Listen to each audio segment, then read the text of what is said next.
Well, good afternoon, everybody, and thank you very much for your patience. This afternoon, we're going to do this a little bit differently. It's my pleasure to first introduce my friend and the distinguished Foreign Minister of Saudi Arabia, Adel Al-Jubeir, and then I will have a few comments, and then we'll be open to some questions. So welcome to the Embassy of the United States in Paris, and thank you for your help and cooperation through a very productive day. Thank you very much, John, for hosting the GCC foreign ministers at this beautiful building in Paris. We had what I thought was a very productive discussion about the status of the P5+1 talks regarding Iran's nuclear program. We also we had an extensive briefing about the technical aspects of the talks that lasted over 2 hours. We also spent another hour and a half on Camp David and the objectives of Camp David and the issues that will be discussed at Camp David. Don't ask me to talk about it because I won't. I can just tell you in general terms that they have to do with the intensifying and strengthening the security and military relationship between the United States of America and the Gulf Cooperation Council countries, as well as dealing with challenges that we face in the region, foremost of which is the Iranian interference in the affairs of the countries of the region.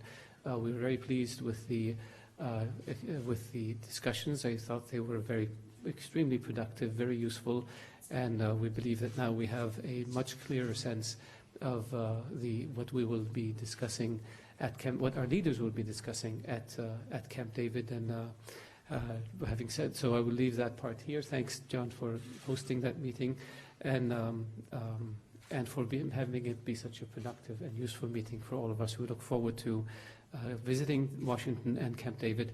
I wanted to also pick up on something that I mentioned to you yesterday when we announced that we were looking at a 5-day ceasefire in Yemen for humanitarian purposes in order to allow the flow of humanitarian assistance to Yemen. We have made a decision that the ceasefire will begin this Tuesday, May 12th at 11 p.m. and will last for 5 days and is subject to renewal if it works out.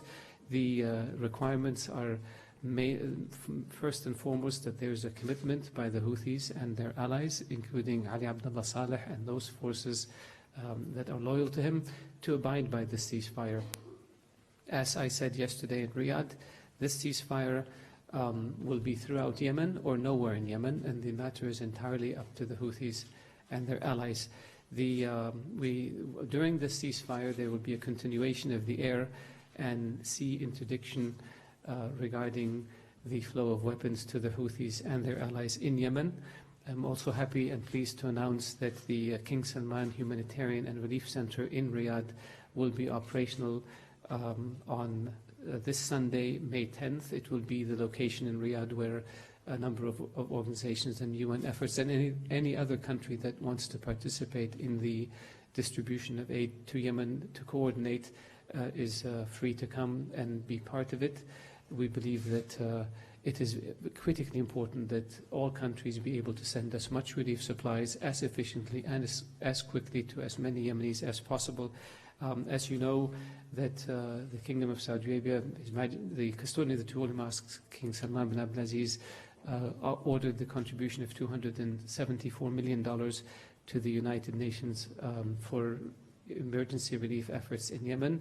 This is above and beyond the assistance that we are deploying to Yemen every day, as well as the assistance that we will be providing to Yemen going forward. It is our hope and our desire that the Houthis will come to their senses and realize that the interests of Yemen and the Yemeni people should be the top priority for everyone. And I want to make sure that I make clear that the ceasefire will end should the Houthis or their allies not live up to the agreements contained in this issue. This is, I believe, a chance for the Houthis to show that they care about their people and that they care about the Yemeni people. And we hope that they take up this offer for the good of Yemen and the people of Yemen. So thank you very much. Once again, John, thank you for hosting the GCC foreign ministers in this wonderful building.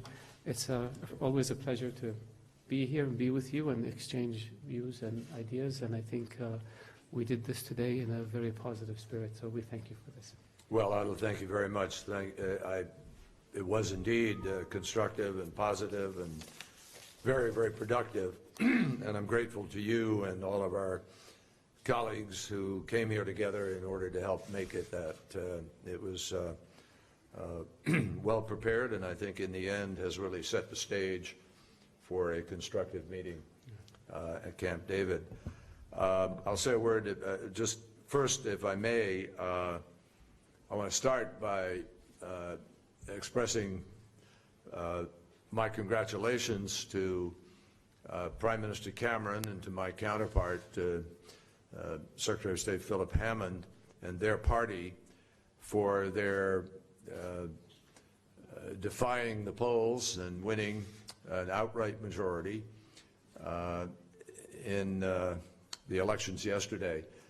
As everybody knows, we have a very special relationship with Great Britain.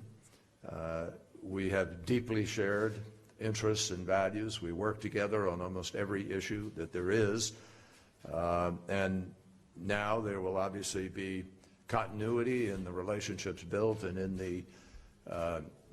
the work that we have invested on a number of different priorities and initiatives. So I look forward to continuing to work with Prime Minister Cameron and with Philip on all of our efforts in order to advance global peace and stability, and particularly in this next month and a half to finish our work together on a number of very pressing security issues. The Gulf Cooperation Council and our Gulf partners have really been at the very center of America's national interests for a long period of time. And today we find ourselves cooperating on more and more challenges within the region. It is a region that is facing particular challenge at this time. So obviously by necessity we, with common interests and with our mutual security and other interests at stake, we have found that it is critical for us to be able to dig into the relationship deeper in terms of ways we can cooperate to have a greater impact on these challenges that we face. And the United States is grateful for and fortunate to have partners who've been willing to stand up with us in a coalition on Daesh, on any other number of vital interests in the region. Yesterday in Riyadh, for instance, I was privileged to meet with King Salman, who had both the courage and the vision to embrace a full ceasefire for 5 days. And we said that here in Paris we would fill out the details a little bit, and with the announcement that the foreign minister has made on behalf of His Majesty King Salman, we now know that to a certainty on Tuesday at 11 p.m. Yemen time, a ceasefire will take place countrywide, providing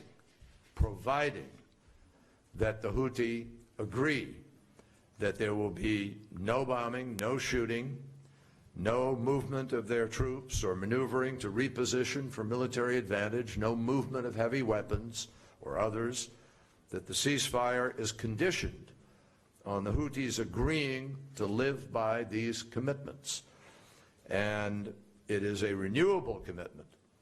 In other words, if they live by it and if this holds, it opens the door to the possibility of extension and the possibility of a longer period of time for the political process to help resolve these differences. So anyone who cares about Yemeni people or asserts that they do should take clear notice of the fact that a humanitarian catastrophe is building and that they are running out of food, they're running out of medicine, they're running out of fuel, And clearly, it is an important moment. His Majesty King Salman has recognized that. And despite the fact that he has had cross-border attacks and other challenges, he has made the decision to try to fight for a peaceful resolution. We applaud that. And we believe that all those who have been supportive of the Houthi need at this time to encourage the leadership and all the way down through the rank and file to live by this opportunity that is a very important one and very significant in the potential consequences for Yemen itself. The United States is working with the international community now to try to organize as much humanitarian assistance as possible to be able to flow once that ceasefire takes effect, working with and through the United Nations. And anybody who hears this, who has an idea that they want to get assistance into the people, there are organizations, World Food Organization, International Red Cross, others who work through the United Nations whom they should be in contact with, so that this is an organized and clearly not military movement of goods in any way whatsoever. Now, I want to be very clear about another thing. A ceasefire is not peace. Ultimately, the parties are going to have to find a way back to the table. And they're going to have to make tough choices about more than just a ceasefire. Because even the most durable of ceasefires is not a substitute for peace. Even the most durable of ceasefires is not a substitute for an inclusive, Yemeni-led political dialogue that all sides can support. And King Salman of Saudi Arabia has made another initiative in order to try to create that dialogue. He has announced a conference in Riyadh to which he invites all Yemeni parties. Now, it may be that not everybody shows up, we don't know, but they're invited. And we support that conference with the hopes that it might produce some further steps forward to have the political resolution, but knowing that everyone agrees that that will lead into the subsequent talks to be held under the auspices of the United Nations and the UN envoy. And we're very pleased that Saudi Arabia has agreed to support the UN in efforts to also try to help find a peaceful resolution to the situation in Yemen. Only a political solution by Yemenis, for Yemenis, in the end will actually bring an end to Yemen's crisis. And we are committed to working toward the rapid, unconditional resumption of all party negotiations that will allow Yemen to be able to resume an inclusive transition process that brings peace and stability. In addition to Yemen, we discussed with our GCC counterparts today preparations for the summit, as Foreign Minister Jaber Al-Jaber just said, and that's going to address a wide range of security issues, folks. It's going to discuss the threat of regional terrorism, the metastasizing of various terrorist organizations that has become prevalent. It will discuss, obviously, the challenge of Iranian support in some of those particular conflicts. It will discuss the threat of terrorism broadly, and it will discuss how to resolve more effectively those regional conflicts themselves. So let me be very clear also. Our effort to find a diplomatic solution to the nuclear issue with respect to Iran does not stem from any lessening of our concerns about all of these other destabilizing events within the region. And it's obvious to all, I think, that it's easier to address those events if the potential of a nuclear weapon has been eliminated from the equation with respect to the challenges that we face. We're also very focused on a continuing basis with the challenge of Daesh and the other terrorist groups. And together, we believe that we are making real progress. A large part of that was frankly because of the nations that are represented in the room there. There's been a very significant diminution of the capacity of Daesh within Iraq to be able to control the territory that it used to control, to be able to communicate the way it used to communicate, to be able to move the way they used to be able to move. And so we believe steadily that that stranglehold is appropriately ending, and we are forcing them to change tactics, and that is encouraging progress, but we still need more.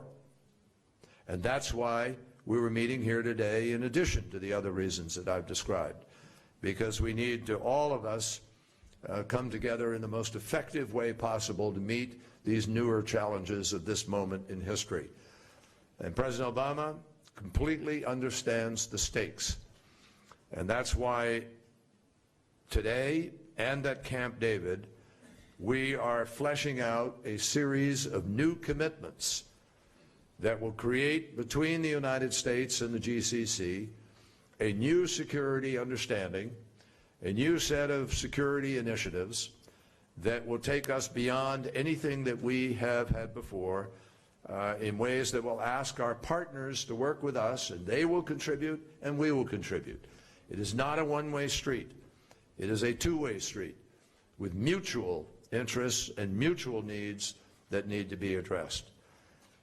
That is why we are also strengthening together the moderate opposition in Syria against Daesh and against a regime that has committed an organized, wholesale effort of torture, used chemical weapons against its own people, dropped barrel bombs indiscriminately on women and children in schools and hospitals, and blocked whole communities from getting food and medical supplies to civilians in need.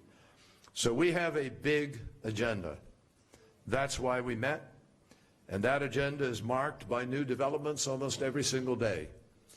I came here to share our views, and we listened a lot today to other views, and I am confident that with Camp David, those views are going to take shape in a form that will greatly enhance our ability to meet the needs of our people and the needs of all those people who want a future that is free of terrorism, free of coercion, free of violence, a future that is reflected by the opportunities that this incredible world we live in today offers people who have that kind of peace and stability.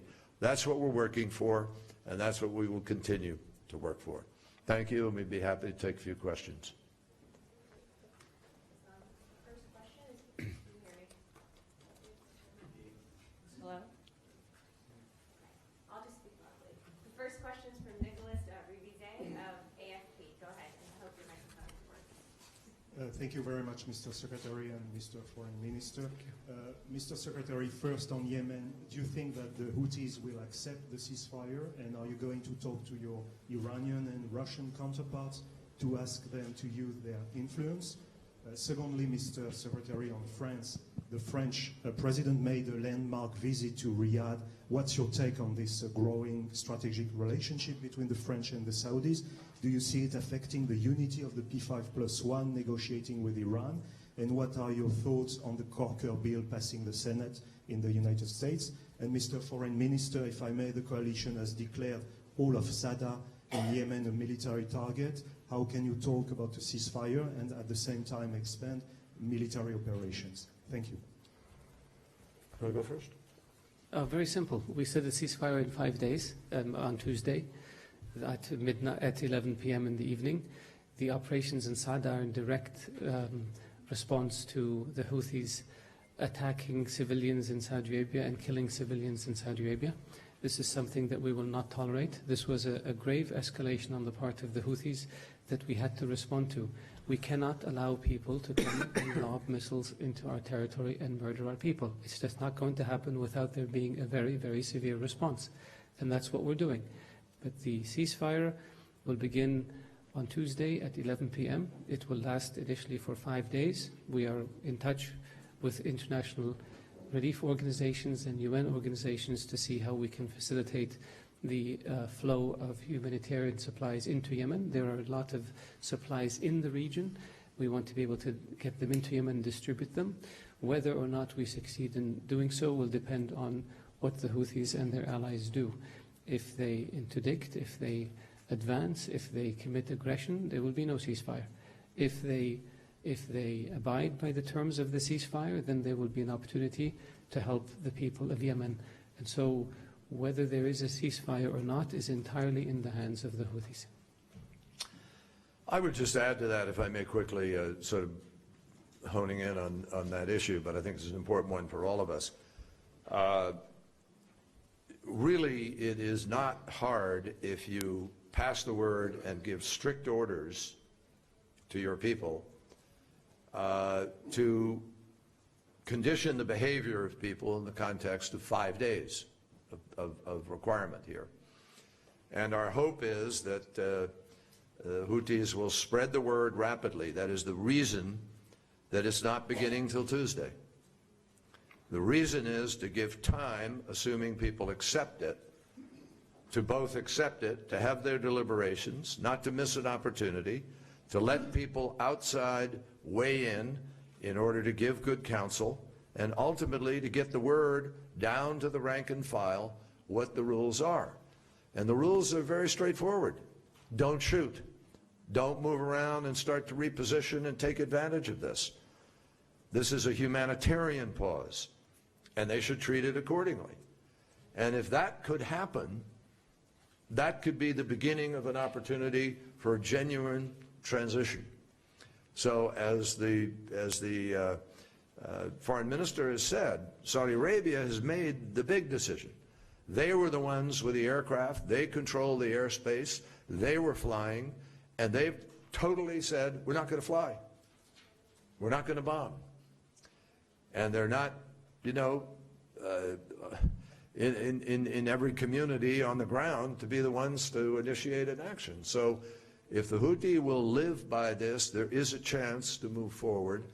And we hope that they will take every advantage to pass the word down the ranks. Now, it is possible in one place or another that somebody misses the word and something doesn't happen and something, but the Saudis have indicated, you know, they're going to not break this up over some, you know, mistake or some minor thing.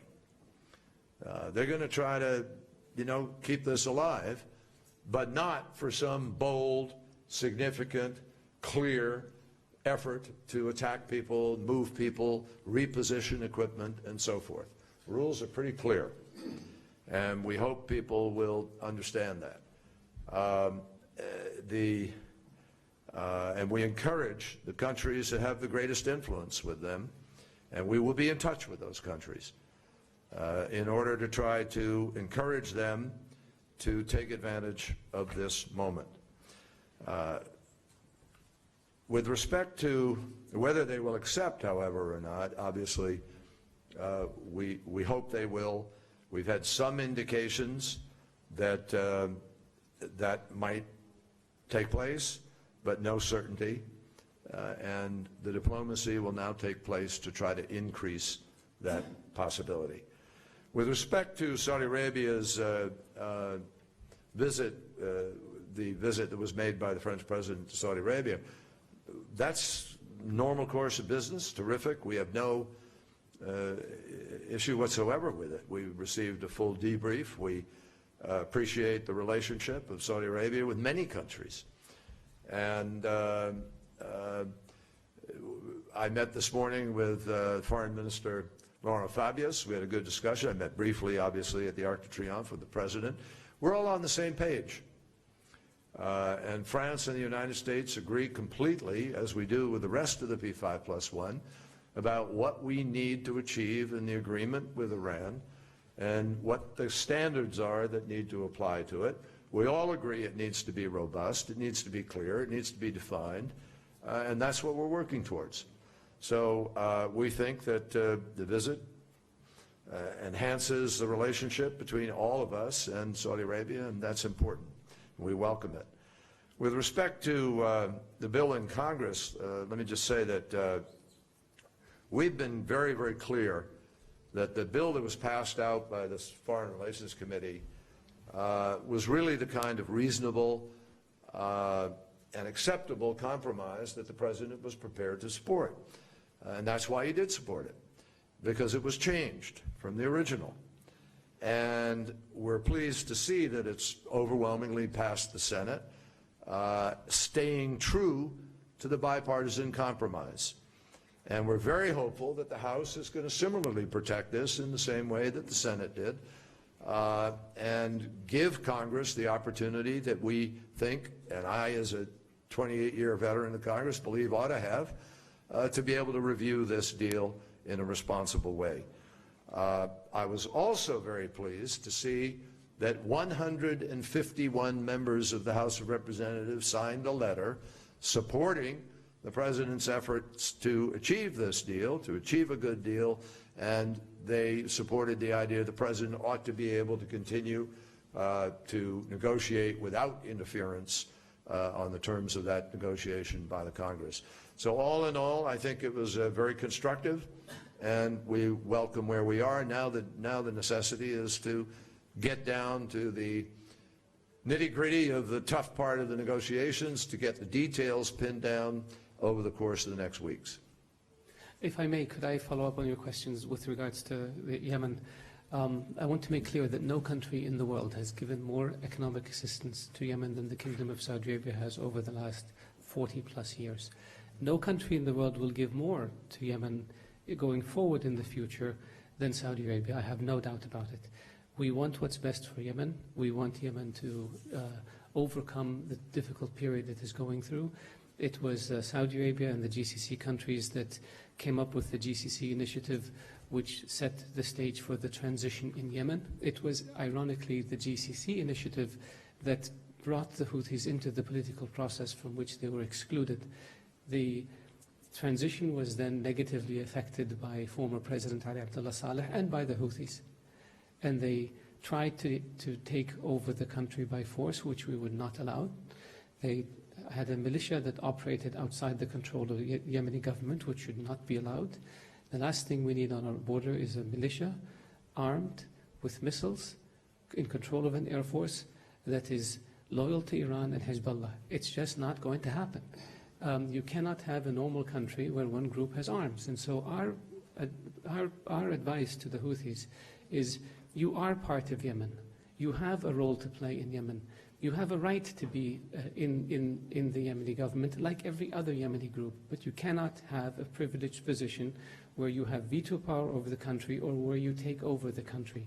So it was extremely painful for us to take the step of using force in Yemen. It was a last resort. Had we not done this, Yemen would have fallen. And so we responded to a request by the legitimate government in order to protect the Yemeni people and to protect the legitimate government of Yemen. The intention was not to commit aggression against the Houthis. Quite the contrary. It was to stop the Houthis from committing aggression against the Yemen and its people. And so I hope that the Houthis will accept the terms of the ceasefire, that they will stop their aggression against the Yemeni people and against Yemen, and that they will allow relief to flow into Yemen so we can help the Yemeni people. And I hope that they will be able to participate in the political process so that we can resolve Yemen's problems peacefully around the negotiating table rather than on the battlefield. حسين قنيبر العربية.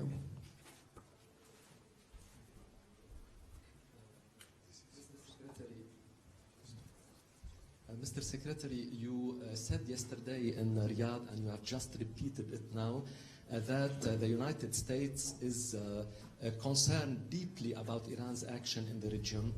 Yesterday also in Riyadh, you said that there are some steps to provide greater stability and security in the region. What are these steps, and are they related with the military cooperation that you intend to widen with Saudi Arabia? A question for Excellency Al-Jubair, for Mr. Al-Jubair. سيادة الوزير هل ناقشتم احتمال إنشاء نظام دفاعي صاروخي لحماية دول الخليج؟ وما هي التطمينات التي حصلتم عليها من الوزير كيري بشأن التداعيات المحتملة لتوقيع ما اتفاق سمعت مع إيران؟ الجزء الأول. هل إيش؟ هل ناقشتم احتمال إنشاء نظام دفاعي صاروخي لحماية دول الخليج؟ وما هي التطمينات التي حصلتم عليها من الوزير كيري بشأن التداعيات المحتملة للتوقيع المحتمل على اتفاق نهائي مع إيران؟ شكرا. بالنسبة لإنشاء منظومة دفاع صاروخي، هذا الأمر بدأ النقاش فيه مع الجانب الأمريكي بين دول مجلس التعاون والجانب الأمريكي منذ عدة سنوات، والآن دول مجلس التعاون تقوم بتطوير قدراتها الصاروخية للدفاع من الصواريخ البالستية، وتعمل مع الولايات المتحدة لضمها كلها في آلية واحدة تستطيع أن تحمي المنطقة. فهذا الموضوع ليس موضوع جديد، التطمينات موجودة والإرادة موجودة. The assurances are there and the will is there on both sides by the US and the GCC, and it does not require assurances.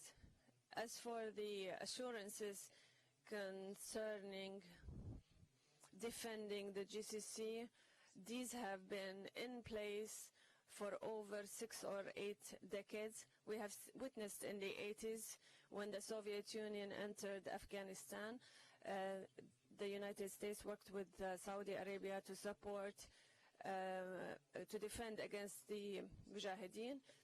And when Saddam Hussein invaded Kuwait, also the U.S. worked to establish an international coalition of more than 30 countries to liberate Kuwait and defend the region as a whole. The United States and Saudi Arabia are working closely also with our partners and allies in the region to confront terrorism, extremism, and Daesh, and also to protect the navigation routes. And now I expect in the coming period there would be further strengthening and enhancement of these efforts so that the relations or joint action would be more effective and more expansive in all areas, whether it relates to cybersecurity or defense against ballistic missiles or training, military training or equipping.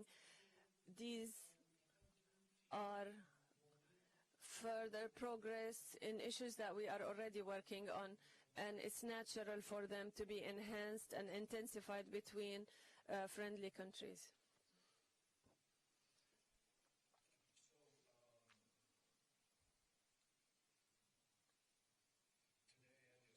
اليوم وأمس تحدثت عن تخوفات وقلق بشأن دولة معينة، ولكن الجميع يعرف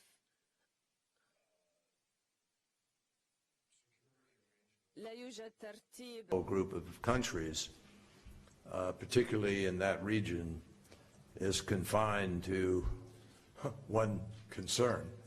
We have a broad array of concerns, which we will be expressing in the context of Camp David, which relate to destabilizing efforts by anybody in the region, which relate to terrorist organizations that are spreading in the region. You have obviously Al-Shabaab in Somalia, you have Boko Haram in Mali, you have Daesh in Libya, you have Al-Nusra and Al-Qaeda and ISIL and others all through. I mean, those are the concerns. The destabilization of the region by a number of different entities. And obviously, we all know that Iran has supported Hezbollah and has supported Houthi and other efforts. So, you know, but this is not one country specific as an initiative. This is a broad understanding that countries that want to have stability and peace and play by the rules and live up to international law and not have UN sanctions against them and begin to live to standards, that's what we're seeking. And our belief is that the challenges we're facing in terms of these predatory entities that come in to challenge governing spaces or no governing spaces. As we learned in Afghanistan, the absence of ungoverned spaces filled often by the worst actors, and we saw the results in 2001, and we've seen them at other times. So we are banding together to expand our capacity to deal with the future. And that is not limited only to, it's not a military arrangement. The last choice for everybody ought to be military. It's how do you prevent these things from happening? How do you stop them metastasizing? How do you eliminate intrusive activities in your country that aren't an overt attack externally, but are rather a insidious kind of eating away at the innards of the country through various nefarious activities that take place. And so we have to, guard against the breadth of that kind of activity in various ways. And we're going to explore that very, very thoroughly in the context of this arrangement. But I think that, the other parts of it that we all have agreed we need to work on are making sure that a lot of young people have jobs, making sure that there's opportunity for the future, making sure that people are included in global aspirations and in global possibilities. And that will come about by working at these things, listening to each other, understanding the differences of culture, the differences of history, the transitional time frames that are possible, and so forth. And there's no stereotype. There's no, cookie cutter stamp that can be put on any one of these countries in any way. And I think the more we sit together and the more we talk about these challenges, the more we become aware of the subtleties that have to be taken into account as you try to find a common way forward. That's what we're doing. That's what I think makes this particularly healthy as a discussion, as an enterprise, and we look forward to trying to see our leaders come out of Camp David with a common understanding of that way forward. Great. Thank you all very much. Thank you all. Thank you.